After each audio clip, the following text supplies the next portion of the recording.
मेरे प्यारे देशवासियों, नमस्कार। आज आपसे मन की बात एक ऐसे समय कर रहा हूं जब कोरोना हम सभी के धैर्य, हम सभी के दुख बर्दाश्त करने की सीमा की परीक्षा ले रहा है। बहुत से अपने हमें असमय छोड़कर चले गए हैं। कोरोना की पहली वेव का सफलतापूर्वक मुकाबला करने के बाद देश हौसले से भरा हुआ था, आत्मविश्वास से भरा हुआ था। लेकिन इस तूफान ने देश को झकझोर दिया है।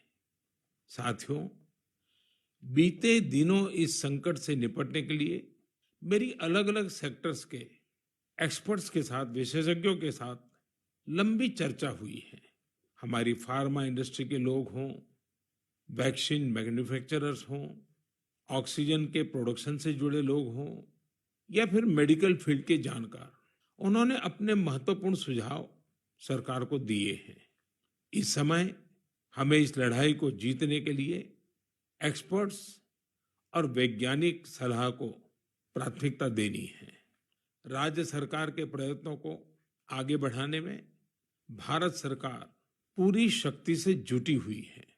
राज्य सरकारें भी अपना दायित्व निभाने की पूरी कोशिश कर रही हैं। साथियों, कोरोना के खिलाफ इस समय बहुत बड़ी लड़ाई देश के डॉक्टर और हेल्थ वर्कर्स लड़ रहे हैं। पिछले एक साल में उन्हें इस बीमारी को लेकर हर तरह के अनुभव भी हुए हैं। हमारे साथ इस समय मुंबई से प्रसिद्ध डॉक्टर शशांक जोशी जी जुड़ रहे हैं। डॉक्टर शशांक जी को कोरोना के इलाज और इससे जुड़ी रिसर्च का बहुत जमीनी अनुभव है। वो इंडियन कॉलेज ऑफ फिजिशियंस के डीन भी रह चुके हैं। आइए बात करते हैं डॉक्टर शशांक से। नमस्कार डॉक्टर शशांक जी। नमस्कार सर। अभी कुछ दिन पहले ही मुझे आपसे बात करने का अवसर मिला था। आपके विचारों की स्पष्टता मुझे बहुत अच्छी लगी थी। मुझे लगा देश के सभी नागरिकों को आपके विचार जानने चाहिए। जो बातें सुनने में आती है उसी को मैं एक सवाल के रूप में आपके सामने प्रस्तुत करता हूँ। डॉक्टर शशांक, आप लोग इस समय दिन रात जीवन रक्षा के काम में लगे हुए हैं। सबसे पहले तो मैं चाहूंगा कि आप सेकंड वेव के बारे में लोगों को बताएं। मेडिकली ये कैसे अलग है और क्या-क्या सावधानी जरूरी है? धन्यवाद सर। ये जो दूसरी बाढ़ आई है ये तेजी से आई है। तो जितनी पहली बाढ़ थी उससे ये वायरस ज़्यादा तेज चल रहा है, लेकिन अच्छी बात यह है कि उससे ज़्यादा रफ्तार से रिकवरी भी है और मृत्यु दर काफ़ी कम है। इसमें दो तीन फर्क है। पहली तो ये युवाओं में और बच्चों में भी थोड़ा दिखाई दे रहा है। उसके जो लक्षण हैं, पहले जैसे लक्षण थे, सांस चढ़ना, सूखा खांसी आना, बुखार आना, ये तो सब है ही, पर उसके साथ थोड़ा गंध जाना, स्वाद चला जाना, ये भी है। और लोग थोड़े भयभीत हुए। भयभीत होने की बिल्कुल जरूरत नहीं है। 80-90% लोगों में इसमें कोई भी लक्षण नहीं दिखाई देते हैं। ये म्यूटेशन जो बोलते हैं, घबराने की बात नहीं है। ये म्यूटेशन होते रहते हैं। जैसे हम कपड़े बदलते हैं वैसे वायरस भी अपना रंग बदल रहा है, और इसलिए बिल्कुल डरने की बात नहीं है। और ये वेव को हम पाल कर देंगे। वेव आती जाती है और ये वायरस आते जाते रहता है। तो यही अलग अलग लक्षण हैं और मेडिकली हमको सतर्क रहना चाहिए। एक 14 से 21 दिन का ये कोविड का टाइम टेबल है। इसमें वैद्यकीय सलाह लेना चाहिए। डॉक्टर शशांक, मेरे लिए भी आपने जो एनालिसिस बताया बड़ा इंटरेस्टिंग है। मुझे कई चिट्ठियां मिली हैं जिसमें ट्रीटमेंट के बारे में भी लोगों की बहुत सी आशंकाएं हैं। कुछ दवाओं की मांग बहुत ज्यादा है। इसलिए मैं चाहता हूं कि कोविड के ट्रीटमेंट के बारे में भी आप लोगों को जरूर बताएं। हाँ सर, क्लिनिकल ट्रीटमेंट लोग बहुत देरी से चालू करते हैं और अपने आप बीमारी से दब जाएंगी ये भरोसे पे रहते हैं और मोबाइल पे आने वाली बातों पे भरोसा रखते हैं। और अगर सरकारी दी हुई सूचना का पालन करे तो ये कठिनाई का सामना नहीं आता है। तो कोविड में जो ट्रीटमेंट क्लिनिकल प्रोटोकॉल है उसमें 3 प्रकार की तीव्रता है। हल्का या माइल्ड कोविड, मध्यम या मॉडरेट कोविड और तीव्र कोविड जो सीवियर कोविड बोलते हैं, इसके लिए है। तो जो हल्का कोविड है उसके लिए तो हम ऑक्सीजन का मॉनिटरिंग करते हैं, पल्स का मॉनिटरिंग करते हैं, बुखार का मॉनिटरिंग करते हैं। बुखार बढ़ जाता है तो कभी कभी पैरासीटामोल जैसी दवाई का इस्तेमाल करते हैं और अपने डॉक्टर से संपर्क करना चाहिए। जो मॉडरेट कोविड होता है, मध्यम कोविड होता है या तीव्र कोविड होता है, तो वैद्यक या अपने डॉक्टर के साथ संपर्क करना बहुत जरूरी है। सही और सस्ती दवाई अवेलेबल है, जिसमें स्टीरॉयड जो है ये जान बचा सकती है। जो इनहेलर्स दे सकते हैं हम, टैबलेट दे सकते हैं हम, और उसके साथ ही प्राणवायु जो ऑक्सीजन है वो देना पड़ता है, और इसके लिए छोटे छोटे इलाज है। लेकिन अक्सर क्या हो रहा है कि एक नई एक्सपेरिमेंटल दवाई है जिसका नाम है रेमडेसिविर। ये दवाई से एक चीज जरूर होती है कि अस्पताल में 2-3 दिन कम रहना पड़ता है और क्लिनिकल रिकवरी में थोड़ी सी उसकी एड होती है। ये भी दवाई कम काम करती है जब पहले 9-10 दिन में दी जाती है, और ये 5 ही दिन लेनी पड़ती है। तो ये लोग जो दौड़ रहे हैं रेमडेसिविर के पीछे, ये बिल्कुल दौड़ना नहीं चाहिए। ये दवाई की थोड़ा काम है, जिनको ऑक्सीजन लगता है, प्राणवायु ऑक्सीजन लगता है, जो अस्पताल में भर्ती होते हैं और डॉक्टर जब बताते तभी लेना चाहिए। तो ये बहुत जरूरी है सब लोगों को समझना। हम प्राणायाम करेंगे, हमारे शरीर के जो लंग्स है उसको थोड़ा एक्सपांड करेंगे, और जो हमारी खून पतली करने वाली जो इंजेक्शन आती है जिसको हम हिपैरिन बोलते हैं, ये छोटी छोटी दवाइयाँ देंगे तो 98% लोग सर ठीक हो जाते हैं। तो पॉजिटिव रहना बहुत जरूरी है। ट्रीटमेंट प्रोटोकॉल वैद्य के सलाह से लेना बहुत जरूरी है, और ये जो महंगी महंगी दवाई है उसके पीछे दौड़ने की कोई जरूरत नहीं है सर। अपने पास अच्छे इलाज चालू है, प्राणवायु ऑक्सीजन है, वेंटिलेटर की भी सुविधा है, सब कुछ है सर। और कभी कभी ये दवाई यदि मिल जाती है तो योग्य लोगों में ही देनी चाहिए। तो इसके लिए बहुत भ्रम पैदा हुआ है, और इसलिए ये स्पष्टीकरण देना चाहता हूँ सर कि अपने पास वर्ल्ड की सबसे बेस्ट ट्रीटमेंट अवेलेबल है। आप देखेंगे कि भारत में सबसे अच्छा रिकवरी रेट है। आप यदि कंपेयर करेंगे यूरोप के लिए, अमेरिका, वहीं से भी हमारे यहाँ के ट्रीटमेंट प्रोटोकॉल से मरीज ठीक हो रहे हैं सर। डॉक्टर शशांक, आपका बहुत बहुत धन्यवाद। डॉक्टर शशांक ने जो जानकारियां हमें दी वो बहुत जरूरी है और हम सबके काम आएगी। साथियों, मैं आप सबसे आग्रह करता हूं, आपको अगर कोई भी जानकारी चाहिए हो, कोई और आशंका हो, तो सही सोर्स से ही जानकारी लें। आपके जो फैमिली डॉक्टर हो, आसपास के जो डॉक्टर्स हो, आप उनसे फोन से संपर्क करके सलाह लीजिए। मैं देख रहा हूं कि हमारे बहुत से डॉक्टर खुद भी ये जिम्मेदारी उठा रहे हैं। कई डॉक्टर्स सोशल मीडिया के जरिए लोगों को जानकारी दे रहे हैं, फोन पर, व्हाट्सएप पर भी काउंसलिंग कर रहे हैं। कई हॉस्पिटल की वेबसाइटें हैं जहां जानकारियां भी उपलब्ध हैं, और वहां आप डॉक्टर से परामर्श भी ले सकते हैं। ये बहुत सराहनीय है। मेरे साथ श्रीनगर से डॉक्टर नावीद नजीर शाह जुड़ रहे हैं। डॉक्टर नावीद श्रीनगर के गवर्नमेंट मेडिकल कॉलेज में प्रोफेसर हैं। नावीद जी अपनी देखरेख में अनेकों कोरोना पेशेंट्स को ठीक कर चुके हैं, और रमजान के इस पवित्र माह में डॉक्टर नावीद अपना कार्य भी निभा रहे हैं, और उन्होंने हमसे बातचीत के लिए समय भी निकाला है। आइए उन्हीं से बात करते हैं। नावीद जी, नमस्कार। नमस्कार सर। डॉक्टर नावीद, मन की बात के हमारे श्रोताओं ने इस मुश्किल समय में पैनिक मैनेजमेंट का सवाल उठाया है। आप अपने अनुभव से उन्हें क्या जवाब देंगे? देखिए, जब कोरोना शुरू हुआ तो कश्मीर में जो सबसे पहला हॉस्पिटल डेजिग्नेट हुआ एज कोविड हॉस्पिटल वो हमारा सीडी हॉस्पिटल था, जो मेडिकल कॉलेज के अंडर में आता है। तो उस टाइम एक खौफ का माहौल था लोगों में, तो था ही। वो समझते थे शायद कोविड का इन्फेक्शन किसी को हो जाता है तो एक डेथ सेंटेंस माना जाएगा ये। और ऐसे ही जो हमारे अस्पतालों में डॉक्टर साहिबान या पैरामेडिकल स्टाफ काम करते थे, उनमें भी एक खौफ का माहौल था कि हम इन पेशेंट्स को कैसे फेस करेंगे, हमें इन्फेक्शन होने का खतरा तो नहीं है। लेकिन जो ही टाइम गुजरा, हमने भी देखा कि अगर पूरी तरीके से हम जो प्रोटेक्टिव गियर पहने और एहतियाती तदाबीर जो है उन पे अमल करें, तो हम भी सेफ रह सकते हैं और हमारा जो बाकी स्टाफ है वो भी सेफ रह सकता है। और आगे आगे जब भी हम देखते गए तो ये मरीज, जो कुछ लोग बीमार थे, कुछ एसिम्प्टोमेटिक थे, यानी कि उनमें कोई बीमारी के कोई लक्षण नहीं थे, हमने देखा कि करीब करीब 90-95% से ज्यादा जो मरीज हैं वो खुद विदाउट एनी मेडिकेशन भी ठीक हो जाते हैं। तो वक्त जैसे गुजरता गया तो लोगों में जो कोरोना का एक डर था वो बहुत कम हो गया। आज की बात जो हम ये सेकंड वेव जो इस टाइम हमारी आई है इस कोरोना में, इस टाइम भी हमें पैनिक होने की जरूरत नहीं है। इस मौके पे भी हम अगर जो प्रोटेक्टिव मेजर्स हैं, जो एसओपीज है, अगर उन पे हम अमल करेंगे, जैसे मास्क पहनना, हैंड सैनिटाइजर का यूज करना, इसके अलावा फिजिकल डिस्टेंस मेंटेन करना या सोशल गैदरिंग्स हम अवॉइड करें, तो हम अपना रोजमर्रा का काम भी बखूबी निभा सकते हैं और इस बीमारी से प्रोटेक्शन भी पा सकते हैं। डॉक्टर नावीद, वैक्सीन को लेकर भी लोगों के कई सारे सवाल हैं, जैसे कि वैक्सीन से कितनी सुरक्षा मिलेगी, वैक्सीन के बाद कितना आश्वस्त रह सकते हैं। आप कुछ बात इसमें बताएं तो श्रोताओं को बहुत लाभ होगा।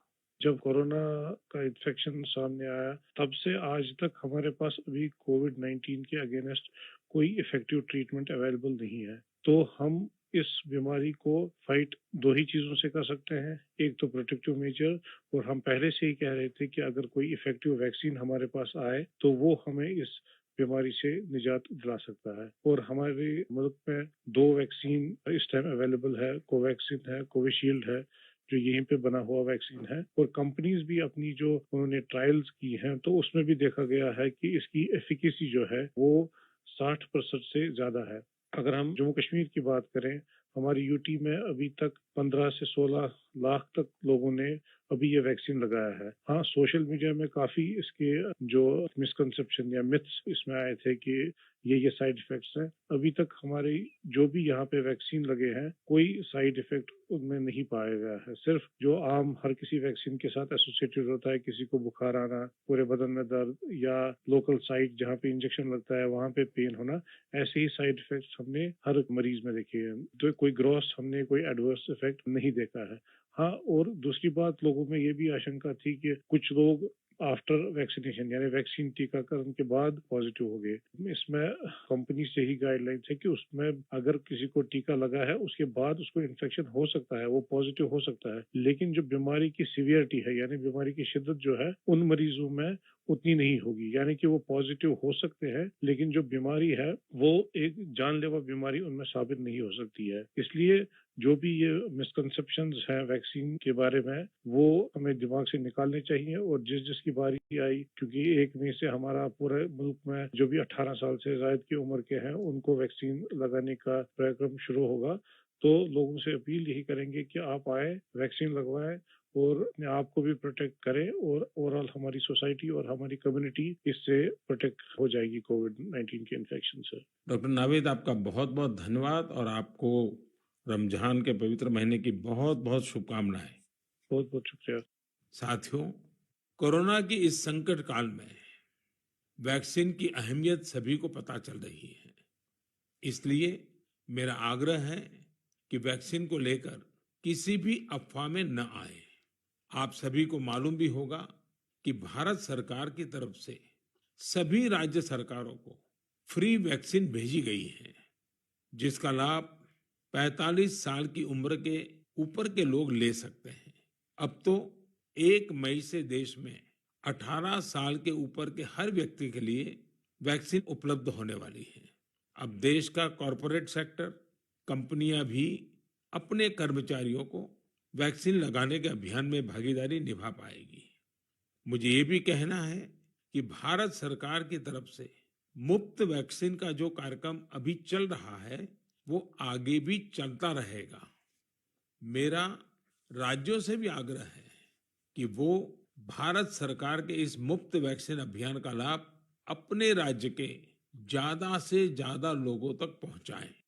साथियों, हम सब जानते हैं कि बीमारी में हमारे लिए अपनी अपने परिवार की देखभाल करना मानसिक तौर पर कितना मुश्किल होता है, लेकिन हमारे अस्पतालों के नर्सिंग स्टाफ को तो यही काम लगातार कितने ही मरीजों के लिए एक साथ करना होता है। ये सेवा भाव हमारे समाज की बहुत बड़ी ताकत है। नर्सिंग स्टाफ द्वारा की जा रही सेवा और परिश्रम के बारे में सबसे अच्छे से तो कोई नर्स ही बता सकती है। इसलिए मैंने रायपुर के doctor B.R. Ambedkar medical college hospital में अपनी सेवाएं दे रही सिस्टर भावना ध्रुव जी को मन की बात में आमंत्रित किया है। वो अनेकों कोरोना मरीजों की देखभाल कर रही हैं। आइए उन्हीं से बात करते हैं। नमस्कार भावना जी। आदरणीय प्रधानमंत्री जी, नमस्कार। भावना जी, यस सर।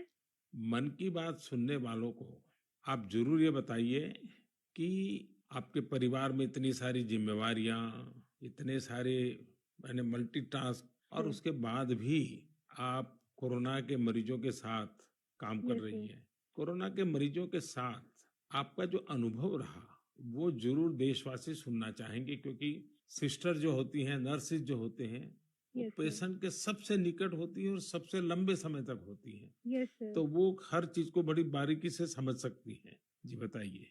जी सर, मेरा टोटल एक्सपीरियंस कोविड में सर 2 मंथ का है सर। हम 14 डेज ड्यूटी करते हैं और 14 डेज के बाद हमें रेस्ट दिया जाता है। फिर 2 महीने बाद हमारा ये कोविड ड्यूटी रिपीट होता है सर। जब सबसे पहले मेरी कोविड ड्यूटी लगी तो सबसे पहले मैं अपने फैमिली मेंबर्स को ये कोविड ड्यूटी की बात शेयर करी। ये मई की बात है और मैं ये जैसे ही मैंने शेयर किया, सबके सब डर गए, घबरा गए मुझसे। कहने लगे कि बेटा ठीक से काम करना। एक इमोशनल सिचुएशन था सर बीच में, जब मेरी बेटी मुझसे पूछी, मम्मा आप कोविड ड्यूटी जा रहे हो? तो उस समय बहुत ही ज़्यादा मेरे लिए इमोशनल मोमेंट था। लेकिन जब मैं कोविड पेशेंट के पास गई तो मैं एक ज़िम्मेदारी घर में छोड़ के गई और जब मैं कोविड पेशेंट से मिली सर, तो वो उनसे और ज़्यादा घबराए हुए थे। कोविड के नाम से सारे पेशेंट इतना डरे हुए थे सर कि उनको समझ में ही नहीं आ रहा था कि उनके साथ क्या हो रहा है, हम आगे क्या करेंगे। हम उनके डर को दूर करने के लिए उनसे बहुत अच्छे से हेल्दी एनवायरनमेंट दिए सर उन्हें। हमें जब ये कोविड ड्यूटी करने को कहा गया तो सर सबसे पहले हमको पीपी किट पहनने के लिए कहा गया सर, जो कि बहुत ही कठिन है पीपी किट को पहन करके ड्यूटी करना। सर ये बहुत टफ था हमारे लिए। मैंने 2 मंथ की ड्यूटी में हर जगह 14-14 दिन ड्यूटी किए, वार्ड में, आईसीयू में, आइसोलेशन में सर। यानी कुल अलग। मिलाकर तो आप 1 साल से इसी काम को कर रही है। Yes sir. वहाँ जाने से पहले मुझे नहीं पता था कि मेरे कलीग्स कौन हैं। हम एक टीम मेंबर की तरह काम किए सर, उनका जो भी प्रॉब्लम थे उनको शेयर किए। हम जाने पेशेंट के बारे में और उनका स्टिग्मा दूर किए सर। कई लोग ऐसे थे सर कि जो कोविड के नाम से ही डरते थे। वो सारे सिम्टम्स उनमें आते थे जब हम हिस्ट्री लेते थे उनसे, लेकिन वो डर के कारण वो अपना टेस्ट नहीं करवा पाते थे। तो हम उनको समझाते थे और सर जब सीवियरिटी बढ़ जाती थी तब उनका लंग्स ऑलरेडी इन्फेक्टेड हो चुका रहता था, तब उनको आईसीयू की जरूरत रहती थी, तब वो आते थे और साथ में उनकी पूरी फैमिली आती थी। तो ऐसा 1-2 केस हमने देखा सर। और ऐसा भी नहीं कि हर एक एज ग्रुप के साथ काम किया सर हमने, जिसमें छोटे बच्चे थे, महिला, पुरुष, बुजुर्ग, सारे तरह के पेशेंट थे सर। उन सबसे हमने बात करी तो सबने कहा कि हम डर की वजह से नहीं आ पाए। सबका यही हमें आंसर मिला सर। तो हम उनको समझाएं सर कि डर कुछ नहीं होता है, आप हमारा साथ दीजिए, हम आपका साथ देंगे। बस आप जो भी प्रोटोकॉल्स है उसे फॉलो कीजिए। बस हम इतना उनसे कर पाए सर। भावना जी, मुझे बहुत अच्छा लगा आपसे बात कर करके। आपने काफी अच्छी जानकारियां दी हैं, अपने स्वयं के अनुभव से दी हैं। जी तो सर। जरूर देशवासियों को इससे एक पॉजिटिविटी का मैसेज जाएगा। आपका बहुत बहुत धन्यवाद Bhavna ji. Thank you so much sir. Thank you so much. जय हिंद सर। जय हिंद। भावना जी और नर्सिंग स्टाफ के आप जैसे हजारों लाखों भाई बहन बखूबी अपना कर्तव्य निभा रहे हैं। ये हम सभी के लिए बहुत बड़ी प्रेरणा है। आप अपने स्वास्थ्य पर भी खूब ध्यान दीजिए, अपने परिवार का भी ध्यान रखिए। साथियों, हमारे साथ इस समय बेंगलुरु से सिस्टर सुरेखा जी भी जुड़ी हुई है। सुरेखा जी केसी जनरल हॉस्पिटल में सीनियर नर्सिंग ऑफिसर हैं। आइए उनके अनुभव भी जानते हैं। नमस्ते Surekha ji. I'm really proud and honored, sir, to speak to Prime Minister of our country. Surekha ji, you along with all fellow nurses and hospital staff are doing excellent work. India is thankful to you all. What is your message for the citizens in this fight against COVID-19? Yes, sir. Being a responsible citizens, I would really like to tell something like, please be humble to your neighbors. and early testing and proper tracking help us to reduce the mortality rate. And moreover, please, if you find any symptoms, isolate yourself and consult nearby doctors and get treated as early as possible. So community need to know awareness about this disease and be positive. Don't be panic and don't be stressed out. It worsen the condition of the patient. We are thankful to our government, proud to have a vaccine also. I'm already vaccinated. With my own experience, I wanted to tell the citizens of India, no vaccines provides 100% protections immediately. It takes time to build a immunity. Please don't be scared to get vaccinated. Please vaccinate yourself. There is a minimal side effects. And I want to deliver the message like stay at home, stay healthy, avoid contact with the people who are sick, and avoid touching the nose, eyes, and mouth unnecessarily. Please practice physical distancing, wear mask properly, wash your hands regularly, and home remedies you can practice in the house. Please drink Ayurvedic Khada, take steam inhalation and mouth gargling every day, and breathing exercise so you can do it. And one more thing, last and not least, please have a sympathy towards frontline workers and professionals. We need your support and cooperation. We will fight together. We will get through with the pandemic. This is what my message to the people, sir. Thank you Surekha ji. Thank you, sir. Surekha ji, वाकई आप बहुत कठिन समय में मोर्चा संभाले हुए हैं। आप अपना ध्यान रखिए। आपके परिवार को भी मेरी बहुत बहुत शुभकामनाएं हैं। मैं देश के लोगों से भी आग्रह करूंगा कि जैसा भावना जी, सुरेखा जी ने अपने अनुभव से बताया है, कोरोना से लड़ने के लिए पॉजिटिव स्पिरिट बहुत ज्यादा जरूरी है और देशवासियों को इसे बनाए रखना है। साथियों, डॉक्टर्स और नर्सिंग स्टाफ के साथ साथ इस समय लैब टेक्नीशियंस और एम्बुलेंस ड्राइवर्स जैसे फ्रंटलाइन वर्कर्स भी भगवान की तरह ही काम कर रहे हैं। जब कोई एम्बुलेंस किसी मरीज तक पहुंचती है तो उन्हें एम्बुलेंस ड्राइवर देवदूत जैसा ही लगता है। इन सब की सेवाओं के बारे में, इनके अनुभव के बारे में देश को जरूर जानना चाहिए। मेरे साथ अभी ऐसे ही एक सज्जन हैं, श्रीमान प्रेम वर्मा जी, जो कि एक एम्बुलेंस ड्राइवर है। जैसा कि इनके नाम से ही पता चलता है, प्रेम वर्मा जी अपने काम को, अपने कर्तव्य को पूरे प्रेम और लगन से करते हैं। आइए उनसे बात करते हैं। नमस्ते प्रेम जी। नमस्ते सर जी। भाई प्रेम, हाँ जी सर। आप अपने कार्य के बारे में हाँ जी। जरा विस्तार से बताइए। आपका जो अनुभव है वो भी बताइए। मैं कैट्स एम्बुलेंस में ड्राइवर की पोस्ट पे हूँ।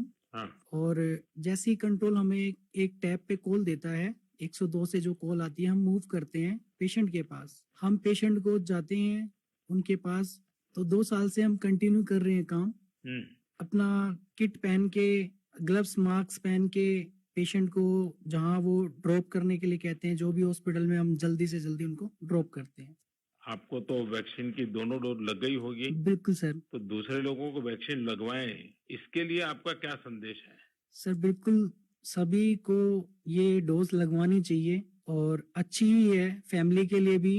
अब मुझे मेरी मम्मी कहती है ये नौकरी छोड़ दो।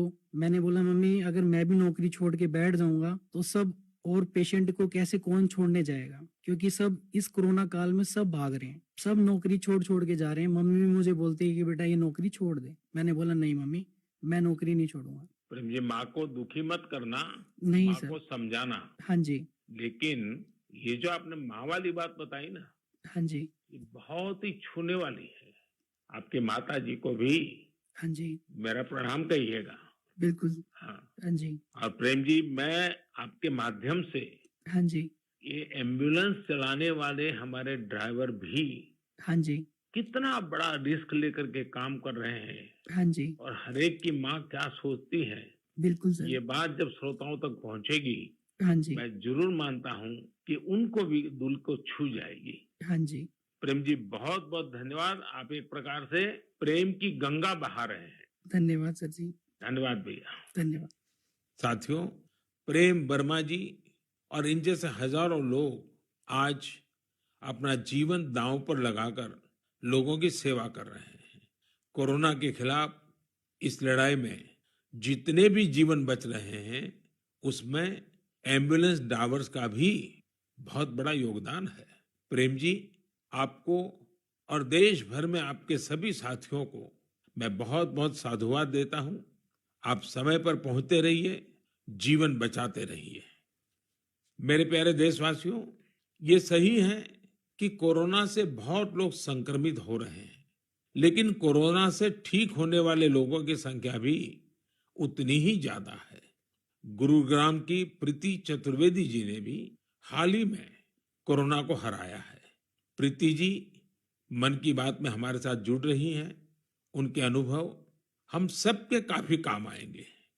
प्रीति जी नमस्ते। नमस्ते सर, कैसे हैं आप? मैं ठीक हूं जी।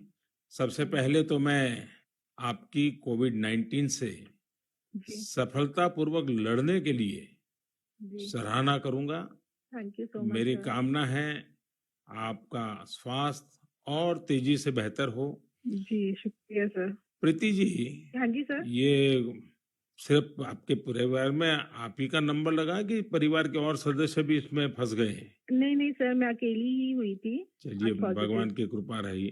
अच्छा, मैं चाहूंगा हाँ जी कि सर। आप अपने इस पीड़ा के अवस्था के कुछ अनुभव अगर साझा करें तो जी सर। शायद जो श्रोता है उनको हाँ भी जी। ऐसे समय कैसे अपने आप को संभालना चाहिए इसका मार्गदर्शन मिलेगा। जी सर, जरूर सर। इनिशियली स्टेज में मेरे को बहुत ज्यादा लेथार्जिक, मतलब बहुत सुस्ती सुस्ती आया, और उसके बाद ना मेरे गले में थोड़ी सी खराश होने लगी। तो उसके बाद ना मेरा थोड़ा सा मेरे को लगा कि ये सिम्टम्स है, तो मैंने टेस्ट कराने के टेस्ट कराया। दूसरे दिन रिपोर्ट आते ही जैसे ही मेरे को पॉजिटिव हुआ, मैं अपने आप को क्वारंटीन कर लिया, एक रूम में आइसोलेट करके। अब डॉक्टर्स के साथ कंसल्ट करा मैंने उनसे, उनकी मेडिकेशन स्टार्ट कर दी। तो आपका परिवार बच गए आपके क्विक जी एक्शन सर। के कारण। जी सर, वो बाकी सबका भी बाद में कराया था, बाकी सब नेगेटिव थे, मैं ही पॉजिटिव थे। और उससे पहले मैंने अपने आप को आइसोलेट कर लिया था एक रूम के अंदर। अपनी जरूरत का सारा सामान रख के उसको मैं अपने आप अंदर कमरे में बंद हो गई थी। और उसके साथ साथ मैंने फिर डॉक्टर के साथ मेडिकेशन स्टार्ट कर दी। तो मैंने मेडिकेशन के साथ साथ ना मैंने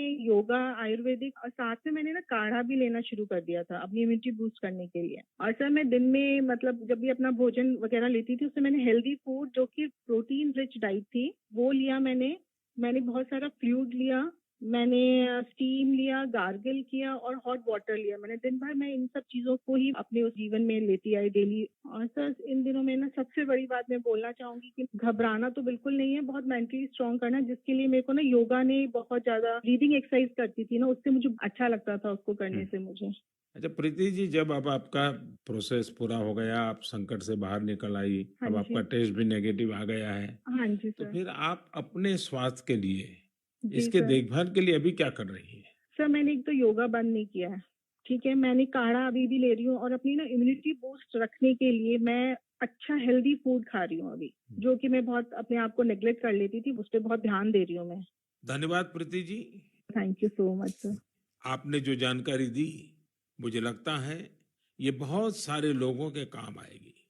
आप स्वस्थ रहें, आपके परिवार के लोग स्वस्थ रहें, मेरी आपको बहुत बहुत शुभकामनाएं।